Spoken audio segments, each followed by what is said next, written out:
Hey guys and dolls, welcome back to my channel. I hope everyone is doing really good. I hope you're having a really good day. And yes, I am back with a story time.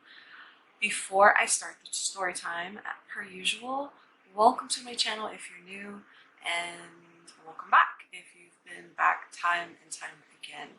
This is going to be about the story of Zachary King.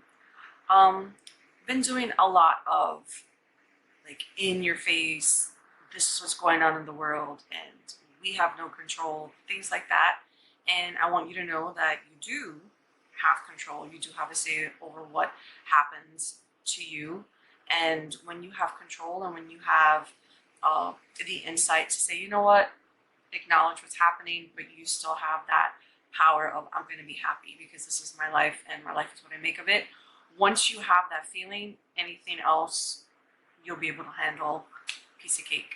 But I did want to tell his story because for those of you who like my scarier stories and you're like, oh, you know, I dabble in the tarot cards because I did do a video on tarot cards, or I'm a Wicca, or this or that. Not that I know anything about Wicca or talk about Wicca, but I'm just saying, you've kind of done something that's not,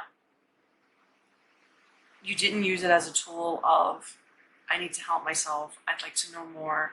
You didn't use it in a positive aspect. You're out there doing things and you think, I'm not worthy of forgiveness. I'm not worthy of, there's no way out of this. I can't figure out how to get out of what I'm doing or what I've done, or what I've done is too horrible for anyone to ever forgive me. This is why I'm telling this story, because I never know who's watching any of my stories. I don't know all of you personally, although I wish that you would comment a little more because I love interacting with you. This is the reason why I wanted to tell his story, because I wanted to give a positive light to those of you who think that you might not have a way to be forgiven or a way out of a situation, or you've done too many bad things to be considered a good person. All of that's bullshit. It's not true. But sometimes you need to hear like a story of a real person to actually believe it. So without further ado, if you like my channel and you love my content, please like, comment, subscribe. That means everything to me. It would help me out so much. And of course, ring the notification bell so that you always know what I'm posting.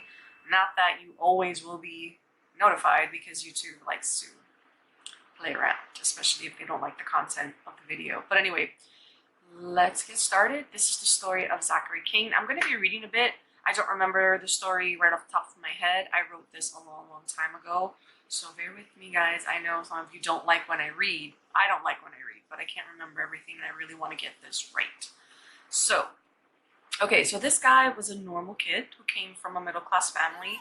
His parents were Baptist. They all attended church. As a kid, he was always curious and fascinated with magic. What kid isn't? I know I was. And I'm talking about magic, M-A-G-I-C, the kid magic, not the other magic, which is associated with satanic things. Anyway, okay, he saw every movie and read every book he could on it.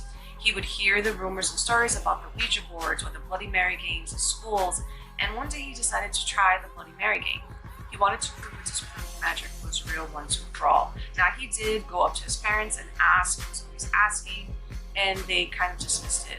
Obviously, they weren't. As the story goes on, you'll see they weren't in his life the way they should have been. They weren't monitoring him. They weren't checking to see what he was doing. And, well, anyway, he wanted to prove or disprove magic was real once and for all. He played the game, and an apparition of an entity did appear in the mirror. Now, instead of the average reaction of any kid doing this game and actually seeing something, he was fascinated by it. So Zach was a smart kid. He decided it was real. Magic was real. So with this happening to him, he said, whoa, all of this stuff that I have seen in movies and read in stories, it's real. And it is to a certain degree, but he didn't know to what degree. He didn't know what the underlying repercussions of doing the wrong magic or the wrong type of thing might bring him. So with that said, okay. So Zach was a smart kid. He decided it was real, and this entity appeared because he asked it to. Could it be asked for other things? So instead of being scared, like I said, he was like, whoa, wait a minute. you do something for me? Like, he was, I can't believe that he actually, as a 10-year-old kid, was like, wait a minute, what can you do for me? He decided to do a spell for money at first. So in the beginning, you know, Repeat it. Bloody Mary, Bloody Mary. And this is through the Bloody Mary thing. So he did his Bloody Mary thing in the mirror, and then he asked for $5. He continued his spells and mixed it with, like I said, the Bloody Mary thing. On his way home from school, he found a ball of what looked like garbage stuck together, but he felt he should take it home. So when he pulled it apart, like I said, the first time he asked for $5, and again, it was like pieced together in a piece of garbage, and there was $5 in there. So that's what he was like, whoa, okay. So he wanted to make sure that it wasn't coincidence. So the second time he did it, he found a bigger wad of what looked like, you know, pieces of garbage put together. When he went home, he pulled it apart, and it was a $100 bill. Then again, on his way back home, he kept doing it because he kept thinking it was a coincidence. So by the third time, he found a bigger pile of garbage. It looked like he doesn't know why he picked it up. He doesn't know why he was inclined to want to take it home, because it was a nasty pile of garbage, and this pile was even bigger. It looked like it had tar, and it was paper, and it was just debris, all like what looked like in balls in this big thing. And so he just took it as a kid. He's like 10 years old, took it home, and when he finally got a moment to himself, he ripped it apart, and he ripped all the little balls apart. He had 10 $100 bills. So as a kid, as a 10-year-old kid, he had $1,000 to do whatever he wanted with. And that was something that really, really stayed with him. It resonated with him because back when he was a kid, you could get penny candies, you could get 10-cent magazines and things that would interest a 10-year-old boy. And he was able to get lots of it. Are you kidding me? $1,000 like almost 10, 15 years ago? Yeah, that got him a lot of stuff. So after this whole experience, after he realized he was onto something, he started Dungeons and Dragons. So when he was 12, another kid, look, before I go into this, when he started the Dungeons and Dragons games, you have to understand, back in the day when he was playing Dungeons and Dragons, you think, oh, it's just a game, it's not a big deal. I used to play Dungeons and Dragons. I didn't go into it really deep, but I had no idea that all those spell castings, all of that ritualistic stuff in the Dungeons and Dragons game, and you can look this up, this is true, it was actual spells, satanic rituals, things that they were pulling from that and putting it into Dungeons and Dragons so it would seem more realistic. I didn't know that, and that's what this kid was playing. So after that, you know, he had done that for a while. He was 12 years old by now, and another kid came up to him about a group who was, you know, hosting D&D games. This is how it started. But they were using real magic. Unbeknownst to him, he had been using real magic this whole time, but he didn't know that at the time. He was introduced to the group, began hanging out with them. They had everything a child would like at this house. So he just went to a house in the neighborhood that this kid said, hey, they're doing Dungeons and Dragons, D&D, let's go, come on. And of course, it was a house full of nothing but what a 10-year-old kid would like. And think about what you liked as a 10-year-old. It was all there, at least for him. It was actually a coven recruiting kids to Zach, because every adult he asked about magic never had a real answer for him. He was never convinced, nor did he have a valid reason to believe anything was wrong. His parents knew these people. He was finally told what the group was. He asked and was told yes. He was offered a full membership, and he cut his thumb, signed the document, and pretty much sold his soul. So when he realized that he was a part of a real cult and they were doing real magic, he was thinking, I want to learn as much as I can. I want to learn as many spells as I can. I want to do as many spells as I can. I want to really, really be a part of this. And they had him go through that ritual process, which is you cut your thumb, you sign in blood. They had him first in a white robe, which signifies, you know, purity, goodness, whatever. And by the end of the ritual, when they had dumped him in pig's blood, urine, and I guess a bit of water or whatever other stuff, they bathed him in that and dumped him in with the white robe. When he came out, he was a full-fledged part of the satanic cult. He knew he liked magic, so he began doing magic with the K. So it was MAGICK, not with the C. He was no longer interested in that little simple childlike magic with MAGIC. So they started him with his own book of shadows, where he was accumulating spell after spell after spell, and he eventually came about with his favorite book of spells. At 11, going 1 year back, he was a victim of a sexual assault from a female teacher who was in the cult that he was in, or the coven that he was in, whatever you want to call it, cult or coven. He didn't realize that at the time. He recognized her when he was there, and he was very uncomfortable, but he never said anything. The lady made it seem like it was his fault, that he asked for it, that he wanted it, and it was in an era or a time that that stuff was like under wraps, unknown. No one was being arrested, no one was being accused. They didn't believe kids when they would tell them about these things. And so it was at a time that it wasn't very prevalent, and it might have been very prevalent, but nobody was paying attention to it, even when the kid would come out. So when he saw her there, he confided in someone and said, hey, you know, why is she here? She makes me uncomfortable. And they were like, well, why? Why does she make you uncomfortable? So he confided and told them what had happened, that he was pretty much raped by her. And they said, you know what, kid, it's okay, don't worry about it, there's a way for you to get your power back. So they twisted everything. So instead of him getting help, instead of him going to his parents, instead of him having therapy for the abuse that was inflicted on him as a little boy by this grown woman, they were telling him it's not a big deal and you can get your power back. And the way that they told him he could get his power back is by having sex with kids his own age and eventually adults. So that went into kiddie porn. When he was about 16, 15, he already looked like an adult man. So they started him in adult porn. And that included everything you can imagine, from multiple people having relations, and all of this was being taped and sold on the black market. So yeah, and just when you think it can't get any worse, yes it does. It does get much worse. So after he's into that, he's doing that. He's about 15, 16 now. So at 16 years old, he was part of a group who helped an 18-year-old abort her baby. So basically, he didn't realize, but the cult he was in specialized in aborting newborns from the womb. And at 16 years old, he did his, or I'm sorry, yeah, at 16, he helped an 18-year-old girl that they brought in there in the house that he used to go do all of whatever he did with that cult. They aborted. He was a part of helping the baby being aborted.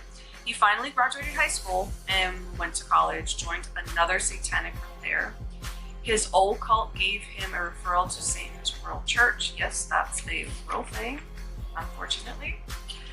There was a high wizard in this group. So in his older occult, there were only high priests and priestesses. There are only 1 to 10 wizards throughout the world, and he made high wizard at 21 freaking years old. He was given a handbook. No one at that point can tell you what to do. It's an illusion of power. You're not over anyone, no one follows you, but everyone is scared of you. In your first year, however, you must go to the Bohemian Grove. So if it's just, well, Bohemian Grove, as you know, people think it's just a resort, but if you watch my videos and you know anything that I've said about the Bohemian Grove, it is not just a resort. Some of the things he did there, okay, so let me dive into this. I'm getting goosebumps just telling you the story. So his first year, obviously he's now a high wizard at 20, the tender years of 21, okay? He's a freaking high wizard. That's how many things he's done in his life, to the point where they thought he could be a high wizard. So some of the things he did at the Bohemian Grove his first year, and if you're that good, if you are so good, they will ask you back, and they did ask him back. So he did open magic spell work at the owl, that big owl they have at the Bohemian Grove. He did magic behind closed doors, so whatever spells that they requested of him. He was a mediator for 2 people who he didn't get along. And he did spells to get people to do what they wanted them to do. People are aware of what goes on there at the Bohemian Grove. Um, Obviously, this is a place for the privileged and wealthy. He saw, or he knew, that Nixon, Ronald Reagan, the Bushes, Clinton, and Obama, they would go there a lot. And he actually, with his own eyes, saw Reagan. So this was, his story is from a while ago, but it's still very valid. Okay, he was also a part of human sacrificing. His cult only murdered from inside the womb, like I said, his particular cult, that's what they specialized in. At 33, after being the cause of 146 abortions, multiple split churches, and every other debaucherous activity that you could possibly think of, he had enough. He didn't, at that point at 33, he was like, I've done this for so long. He couldn't find a reason why he was doing it, why he continued to do it. What was the point? Like, he was pretty much over it. So he joined a Baptist church under the pretense of converting and disappeared. So he basically said, I'm going to join this church, and it was under like the guise of, I'm going to break it apart. I'm going to dissolve it. I'm going to make sure that it no longer exists after I leave. But he didn't do that. They left him alone long enough for him to disappear because they figured, oh, okay, well, we'll let him do his thing and we'll hear from him eventually. So he went off the grid. He took any job he could where he could get paid under the table. And let's see, he moved to Vermont and just got lost in the shuffle. Now, in Vermont, in case you didn't know, they will not disclose or verify your information to anyone, which kind of sucks. It's good if you want to get lost and you don't want anybody to find you, but then again, if you work there and you do a tremendous amount of work, really valid, they won't even allow someone to call in and say, hey, can I get a reference? Can you tell me if he actually did work there? They will not give out any of that information. Yeah, so he got lost. He finally did get a real job, and he was working as a manager of a high-end jewelry store. He was married at the time. He did eventually, throughout this process, he got married. He missed him when he got married. They were both still into the same thing. So I was under the impression from his story that he was still doing like the magic, but not doing all the other horrible things like with the abortions and doing spells to get people to have them under your control. He wasn't doing any of that. He was just doing the minor things, I guess, to get money or whatever the heck. He didn't really say what. So one day, he never had peace because he was always looking behind his shoulder. He was always waiting for someone to come out of the woodwork and he would kill him, or, he did not have a peaceful life. So one day, as a manager in this jewelry shop, he saw, it was almost closing time, he saw this woman who had bought, several items from him before. She was on her way in, and it was almost closing, but he figured, hey, whatever, I'll let her in, see what she wants. When she came in, she said she wanted to give him something. She said that it was very powerful and that she really, really, really wanted to give it to him. Now, mind you, her kids were with her as well. So he thought the jig is up. They caught me, they found me, they are gonna string me up the closest tree, disembowel me, and spread me across the freaking country, and I will never be seen or heard from again. So he gave in. He was like, whatever, if she's here for me, fine. She kept insisting on wanting to give him that whatever she had, because she was saying it was in the palm of her hand, so she was like handing it out to him, and he was like, whatever. He didn't sense or feel anything, because that was another thing that he did do. He would get artifacts, he would imbue whatever. He could imbue this makeup that I have in my hand with negativity, to where when it was given away to somebody else, I don't know, they would probably die from a skin reaction or something like that. Seriously, he was really deep into it, and he was able to detect whenever someone brought him something and asked him, hey, does this have power? Is this really going to do what they're saying that it's going to do? And he could detect that energy. It's like I said, we're made up of energy. We are atoms that are vibrating, and then when you infuse just an inanimate object with your energy, and you put a curse on it, whatever you want to call it, and you give it to someone with the malicious intent, it will actually work. Why? Because you put your energy into it, you believe that it will, and 9 times out of 10, if you have very powerful energy, if you have very powerful belief, 100% belief, no doubt, things do harbor bad energy and can do things to others. So it's really, really twisted. But anyway, he couldn't sense anything in what she was holding out to him. So he said, screw it. He held his hand out, she put it in his hand, and immediately he said he felt a shock. Like it wasn't enough to hurt him. He kind of knew what it was. It felt like a medallion. Actually, it was the immaculate heart of Mary medallion that he had in his hand. So in that moment, it was just a couple minutes when he felt the shock of what that metal, signified and the power that metal had, because he didn't realize it, but it was imbued with a holy power. That's why he wasn't familiar with that, and he wasn't able to sense it or feel it. And I definitely believe the relics out there that are imbued with anything that touched Jesus at the time of his death, my gosh, whoever has those is just very lucky. But anyway, he had it in his hand. His whole store disappeared. He said everything disappeared and turned a stark white. When he looked in front of him, he saw the image of a woman, and he felt the hand of someone's hand come on his shoulder. And just to make a long story short, the woman that was in front of him was the Virgin Mary, and the person behind him, because he looked back, was Jesus himself. So, okay, hopefully this finishes taping, because it cut me off, so I'm not really sure where. I'm just gonna pick up where I think I left off. Okay, so in this vision that he was having, the woman was still in front of him. He just couldn't see her, and she says he could hear her say, "The Blessed Mother is calling you to her army." At that point of the story, when I was listening, I was like, yes, Team Jesus, Team Jesus. I was like, oh, Team Jesus. Yes, come to the Team Jesus. And basically, the reason why Mary allowed him to see her and Jesus was behind him was because he needed to know that he was forgiven for everything that he had done. Completely absolved. There goes all my stuff all over the floor. Okay. He was completely forgiven and completely absolved from anything that he did. And I think he was I'm not going to say easily forgiven, because he did do a lot of horrible things. But I think this goes to show that it doesn't matter what you've done. He was sorry, but he didn't know how sorry he was. For goodness sakes, no one actually took him aside and bothered to tell him that the things that he was, as a child, was beginning to get into were wrong and bad and horrible. And, no one took the time out to show him the right way. And he did it out of naivety, out of not knowing any better.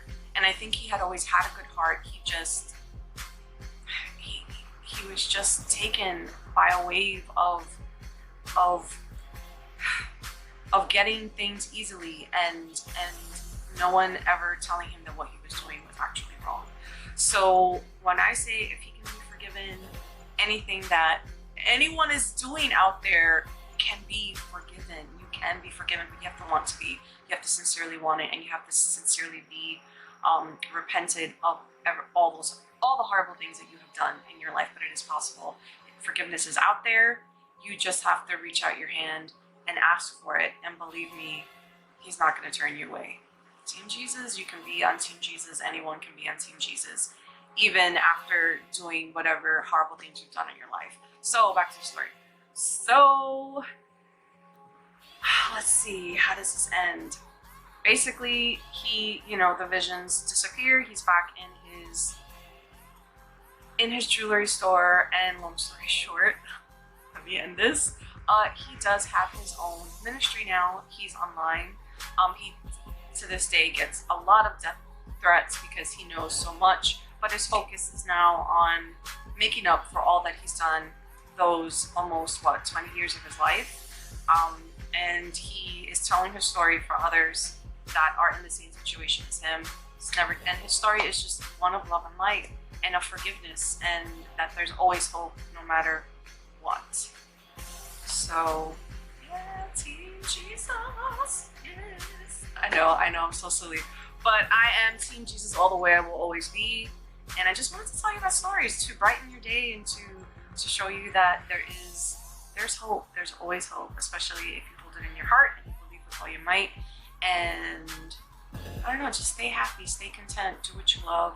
Hug, you know, the loved ones in your life. Hug your wife, hug your sister, hug your brother, hug your husband, hug, you know, your partner, hug your animals, and just focus on being more content and being happy. Because when you are happy and you are more content and you're living your best life, you can help others do the same. So this is the end of my video. Let me not ramble on and on. This story like gave me goosebumps throughout the whole thing. I was telling you I had goosebumps head to toe. So I hope you enjoyed it. I hope you liked it. Yeah, and remember guys, make good spiritual decisions, and I will see you in my next video.